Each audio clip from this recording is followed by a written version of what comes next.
Welcome everyone. We all know that we have been dealing with the lesson Plantae, that is chapter Plantae. In that we have finished the thallophytes. We have finished thallophytes. In thallophyta we have studied about algae, different types of algae we have studied. Now we will move on to another group, that is bryophyta. We finished thallophyta, that is all the three different types of algae. Now we will be dealing with bryophyta. Here bryophyta, these organisms which belongs to the kingdom bryophyta, they are called as bryophytes. The organisms which belongs to the kingdom bryophyta, they are called as bryophytes. Here these bryophytes, they are mostly found in shaded areas. They are mostly found in shaded areas. They are not exposed directly to sun. So they require moisture for their survival. They require moisture. They need to live. Here what happens, they are found in mostly shaded areas, and these are archegoniate. These bryophytes are archegoniate. Archegoniate in the sense they have female sex organ, that is archegonia. Archegonium is the female sex organ. Bryophytes, in bryophytes, here sex organs will be present. Both male organ and female sex organs are present. The female sex organ in bryophytes is archegonium. So that is why they are also called as this. Bryophytes are archegoniate. That is, they have archegonia as the female sex organ. Then they are embryophytic. They are embryophytic. Here the zygote, the gametes are, gametophyte stage is there. Gametophytes produce gametes, and from those gametes, when those two gametes unite, they will form zygote, and zygote will change into embryo. Here gametes, as they have both sex organs, that is male sex organ and female sex organ. So male sex organ produce male gametes and female sex organs produce female gamete. So when both this male gamete and female gamete, when they fuses, they produces zygote. When they produce, when these male gamete and female gamete fuses, they produce zygote. Zygote will further develop into embryo. Zygote will further develop into embryo. So that is why they are called as embryophytic. That is, the zygote will change into embryo. They are even atracheophytic. Atracheophytic. Atracheophytic, that is, they does not have proper vascular system. They does not have proper vascular system. Vascular system helps in transportation of substances from one place to another place. Like water is present inside the soil. From the soil, the roots will absorb the water and transport it to all different parts of the plants. That is, the roots will absorb water and transport it to leaves, stem, branches, every part of the plant. That is, the transportation of water from roots to each and every part of the plant is because of a tissue called as xylem. Transportation of water is because of a tissue called as xylem. In the similar manner, leaves will produce food materials. Leaves will produce food material. That food material which is produced in the leaves, that need to be transported to each and every part of the plant. The food material need to be transported to stem, branches, to the roots, so that they function properly. So food will be transported from leaves to different parts of the plants. So that transportation of food is done by a tissue called as phloem. Xylem helps in water transportation. Phloem helps in food transportation. Phloem helps in food transportation. So main nutrients, the main things which need to be transported in plant is water and food. So this water and food is transported from one place to another place through tissues, that is xylem water conducting or water transporting tissue, and phloem, that is food conducting or food transporting tissues. This xylem and phloem together is called as vascular system of plant. The xylem and phloem together constitute vascular system, that is transportation of materials is because of the vascular system. But here atrachophyte, trachophyte means presence of vascular system, but here it is written as atrachophyte, that means they does not have vascular system. They does not have vascular system, that is they does not have xylem and phloem. So that is why they are atrachophytic, that is absence of vascular system. And cryptogams, that is non-flowering plants, non-flowering, that is they does not produce flowers. So bryophytes, they mostly live in shaded areas. Why they live in shaded areas? Because they require moisture, they require moisture. So that is why they live in the shaded areas where they are not directly exposed to the sun, because when they are exposed to the sun, moisture will be evaporated. Moisture will be evaporated due to the heat of the sun. So that is why they will be living in moist, that is the areas where moisture is present, areas where moisture is present, water is present, and shaded areas.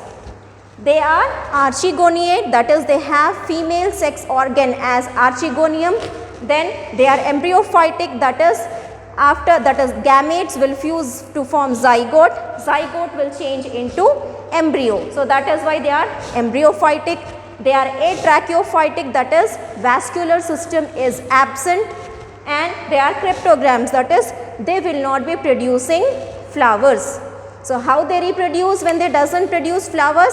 They reproduce by producing spores, by producing spores. Now coming to this, they are called these bryophyta, the kingdom, that is the members which belongs to bryophyta, they are called as amphibians of plant kingdom. Bryophytes are also called as amphibians of plant kingdom. Amphibians, here amphibians are the organisms which lives both on land as well as in water. They live both on land as well as in water. In the similar manner, here these bryophytes also need water as well as land. These bryophytes need land or the soil to germinate, to grow. They will be growing on the soil, and for germination soil is required, and for their perpetuation, that is to continue from one generation to another generation, that perpetuation is done by fertilization. That is the organisms, for fertilization water is required. Fertilization is nothing but that is fusion of male gamete and female gamete. Fusion of male gamete and female gamete is called as fertilization. Because of this fertilization, zygote is formed which changes to embryo and it grows to a new organism. So that is how they perpetuate. That is how they perpetuate. That is in race, the race will be moved to further generations. So they are called as amphibians. Why? Because they require soil as well as water. Soil to grow and to germinate, and water for fertilization, so that they can perpetuate their race. So that is why, as they require both soil as well as water, that is land as well as water, that is why they are called as amphibians of plant kingdom. They are called as amphibians of plant kingdom. Now coming to the structure. Here we have seen where they are present. We have seen the various characteristics of those bryophytes. Now coming to this structure. Structure is a simple thallus-like. Here in algae also the structure was thallus-like, but it is a little more differentiated when compared to algae. Still the structure is thallus-like, but still this thallus shows differentiation. There in algae, it was just a mass of cell, that is thallus. There was no differentiation. There was no that is root, stem, leaves. Here also the body is thallus-like, mass of cells is present, but still in that mass of cell there we find a little differentiation. We don't have, that is the bryophytes, they don't have proper differentiation. They don't have proper differentiation in the sense they don't have proper stem, they don't have proper roots, they don't have proper leaves. All these parts of the plants, they are not present. So, that is the thallus is not properly differentiated, but still it shows a little differentiation. It shows a little differentiation. So, instead of roots, they have root-like structures. Instead of root, they have root-like structures. Those are called as rhizoids. Instead of roots, they have root-like structures. Those are called as rhizoids. I said you actual differentiation, that is root, stem and leaves are not present, but show a little differentiation, that is instead of roots, proper roots, they show some root-like structures will be present. Those are not proper roots, but they will be helping it in the, that is fixing the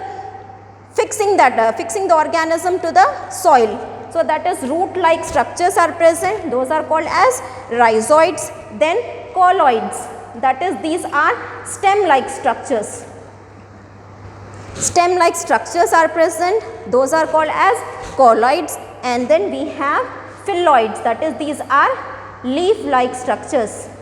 They are not actual root, stem and leaves, just these are the structures which resembles or which performs a little function which is performed by the root, stem and leaves. So, they does not show proper differentiation, but still a little differentiation is there in the form of rhizoids which are root-like structures, colloids which are stem-like structures and phylloids which are leaf-like structures. Here this bryophytes, they produces haploid gametes. I said you sex organs are present. Sex organs are present, that is gametophyte. It is a sex organs are present and those sex organs produce gametes, that is sex cells. Sex organs are present. Male sex organs as well as female sex organ is present. Male sex organ is called as antheridium. Male sex organ is called as antheridium and female sex organ is called as archegonium. Male sex organ is called as antheridium and female sex organ is called as archegonium.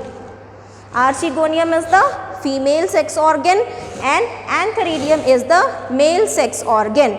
So, they produces haploid gametes. Haploid gametes, haploid in the sense they have only one set of chromosome.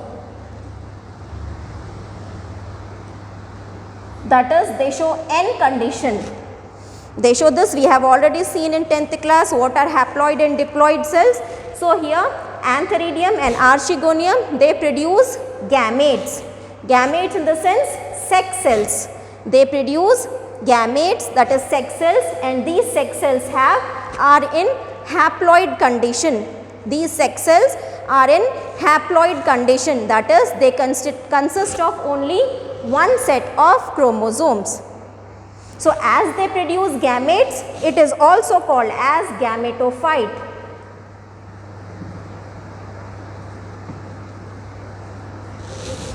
As they produce gametes, it is also called as, these bryophytes are also called as, that is they show gametophyte. So, sex organs are, I said you sex organs are present, male and female, and those sex organs are multicellular, jacketed and stalked.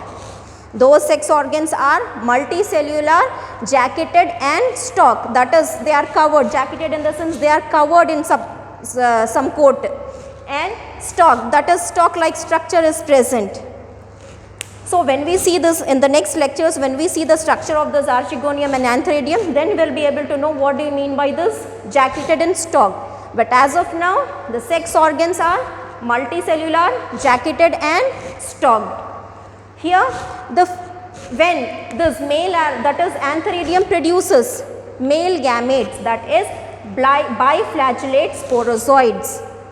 In human organisms, the male organ, that is in humans, male produces sperms, female produces eggs. So in the similar manner, the sperm, that is this male antheridium, male sex organ antheridium, produces gamete, and that male gamete is nothing but sporozoid. That male gamete is called as sporozoid. That sporozoid has two flagella. For example, this is a spore and it will be having two flagella, 1, 2. So these flagella will help in swimming. Biflagellate sporozoids. The sporozoid is a male gamete which is produced by antheridium and it is biflagellate, and female organism produces, that is archegonium, that is female sex organ, produces egg. This is the female gamete. This is the male gamete. This is the male gamete, and that is sporozoid is the male gamete. I said you they produces haploid gametes, that is male gamete is sporozoid and female gamete is egg. When gametes are produced, here I explained you, male gametes and female gametes, when they are produced now, they will fuse. Male gametes and female gametes will fuse. So here this sporozoids and egg will both fuses. The sporozoid and egg will both fuses, and that process, that fusion of male gamete and female gamete is called as fertilization. That fusion of male gamete and female gamete is called as fertilization. So when these male gamete, that is sporozoids, and female gamete, that is egg, fuses, zygote is formed. When they fuses, zygote is formed. So that is why it is here, apart from this, for fusion, here antheridium produces male gametes, that is sporozoids, and archegonium produces female gamete, that is egg. Here egg is stationary. Egg is stationary and big when compared to the sporozoid, and sporozoid is motile. The sporozoid is motile. Here it has biflagellate. Flagella helps in movement. So these sporozoids are motile, whereas egg is stationary and big. It will not move. Egg will not move. So in order for this fusion of gametes, that is in order for the sporozoids to fuse with the egg, the sporozoid needs to travel to egg. So for traveling of the sporozoids, antheridium will release sporozoids in water. I said you they require water for fertilization. They require water for fertilization. This antheridium, when it produces this biflagellate sporozoids, so it releases, after it produces, it releases in water. I said you they live in moist areas.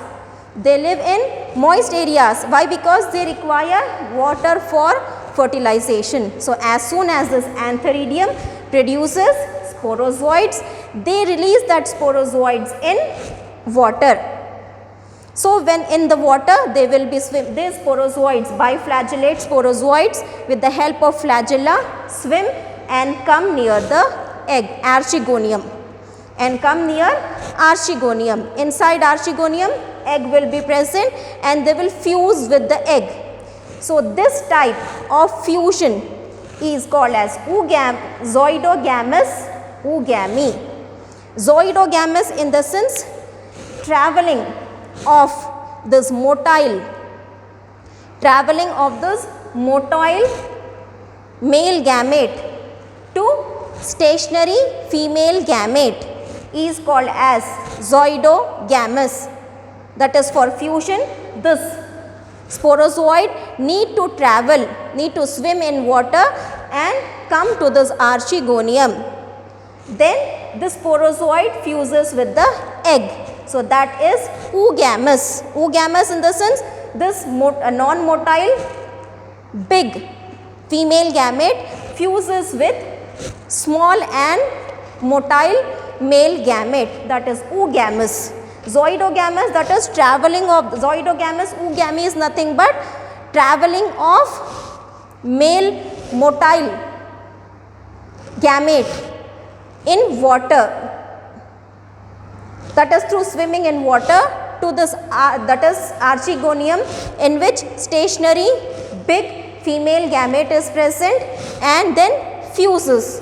This is called as zoidogamous oogamy, and it produces zygote. When these two fuses, they produce zygote. They produce zygote. Zygote will further change into a sporophyte. Zygote will further change into a sporophyte. This sporophyte will further develop and produces spores. The sporozoite is totally dependent on this sporophyte is totally dependent on the parent plant. It does not grow separately. It is dependent on the parent plant itself. The sporophyte develops and produces spores. The spore will again give rise to gametophyte. The spore will again give rise to gametophyte. Gametophyte will again produce gametes. These gametes will fuse and form zygote. Zygote will change into sporophyte. Sporophyte will produce spores. Spores will be changing to again germinate into gametophyte. So there shows alternation of generation. That is that is at one stage the organism is a has sporophyte, and at one stage then it is gametophyte. So it shows alternation of generation, that is it will be alternating between gametophyte and sporophyte. So that is why it is called as alteration. It is said that the bryophyte shows alternation of generations. Bryophyte shows alternation of generations. This bryophytes, coming to the uses of bryophytes. Bryophytes are used as packaging material. The flowers need, that is the flowers, transportation of flowers from one place to another place. So it requires time, and during that time the flowers might wither. So in order to keep the flowers fresh, the flowers will be packed in bryophyte. The flowers will be packed in bryophytes. We'll continue this in the next class, all these uses and the different classes of bryophytes.